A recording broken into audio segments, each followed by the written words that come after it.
Halo semuanya, Assalamualaikum warahmatullahi wabarakatuh. Kembali lagi bersama saya Suci Jayanti di minggu kedua pembelajaran pendidikan agama Islam. Hari ini teman-teman kita akan membahas suatu hal yang penting, yakni mengenai analisis kritis ahli waris dan hijab. Yuk kita simak. Sebelum memulai pembelajaran baru, mari kita ingat kembali materi yang di minggu sebelumnya. Di mana teman-teman, di minggu sebelumnya itu ada syarat pembagian waris baru bisa dilakukan jika tiga hal ini terpenuhi. Yang pertama, jika mewarisnya itu sudah meninggal atau wafat.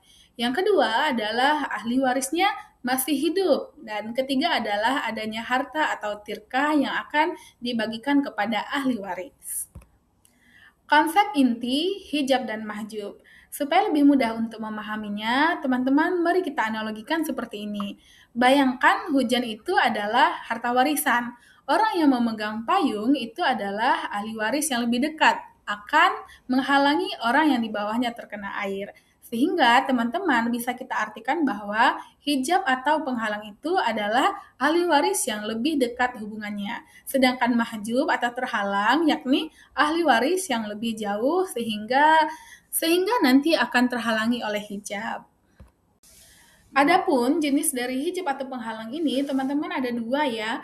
Yang pertama adalah hijab nuqsan atau pengurangan. Artinya ahli waris itu tetap dapat bagian, tapi jumlahnya berkurang karena adanya ahli waris lain. Yang kedua adalah hijab hirman atau penghapusan total. Artinya seseorang itu sama sekali tidak bisa mendapatkan harta waris.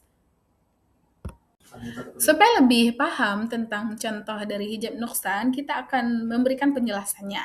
Keberadaan anak ataupun cucu itu sangat mempengaruhi porsi dari suami, istri, dan ibu. Misalnya seperti ini, teman-teman.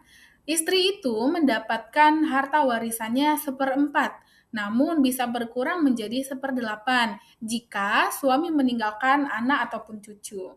Pun demikian dengan suami. Suami itu bagian aslinya adalah mendapatkan setengah, namun bisa berkurang menjadi seperempat jika istri meninggalkan anak ataupun cucu. Dan itu juga berlaku bagi ibu. Nah, kalau ibu itu bagian aslinya adalah sepertiga, namun bisa berkurang nih teman-teman menjadi seperenam jika anak, cucu, ataupun saudaranya lebih dari itu.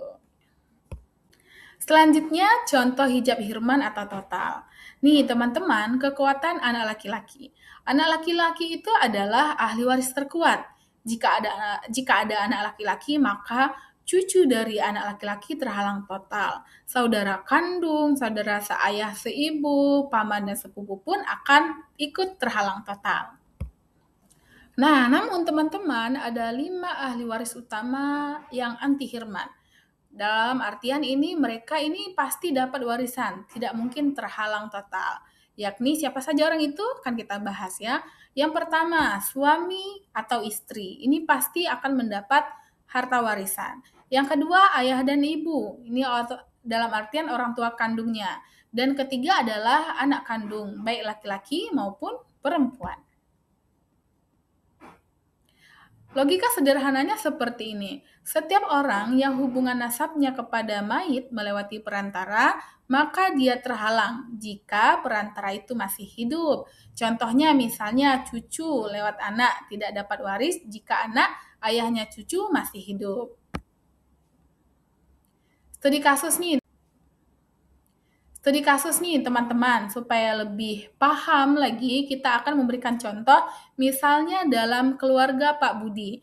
Pak Budi ini wafat meninggalkan istri yang bernama Bu Siti, ibu kandung, satu anak laki-laki dan dua saudara kandung. Pertanyaannya, apakah dua saudara kandung Pak Budi mendapat bagian? Untuk lebih jelasnya, mari kita analisis kasus Pak Budi. Nih, teman-teman yang akan mendapat warisnya, yang pertama istri. Istri akan dapat seperdelapan, kena hijab nuksan karena ada anak.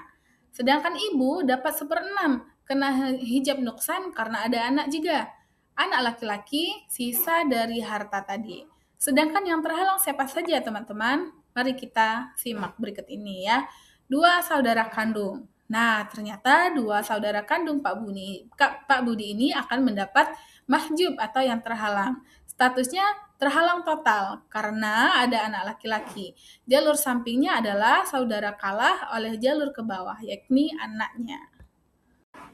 Ya, di sini kita penting sekali untuk memaknai atau memahami kata dari hijab ini, teman-teman.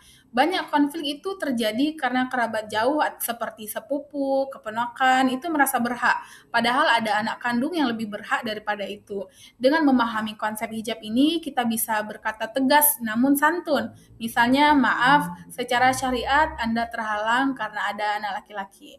Nah, ini tentu menjaga harta tetap pada jalur prioritas atau keluarga inti. Apakah batas ini teman-teman ada pertanyaan? Ya, jika ada pertanyaan, teman-teman bisa sampaikan dalam forum kelas ya. Mudah-mudahan apa yang saya sampaikan ini bisa dipahami dan kemudian nanti bisa diamalkan dalam kehidupan. Saya akhiri, wassalamualaikum warahmatullahi wabarakatuh.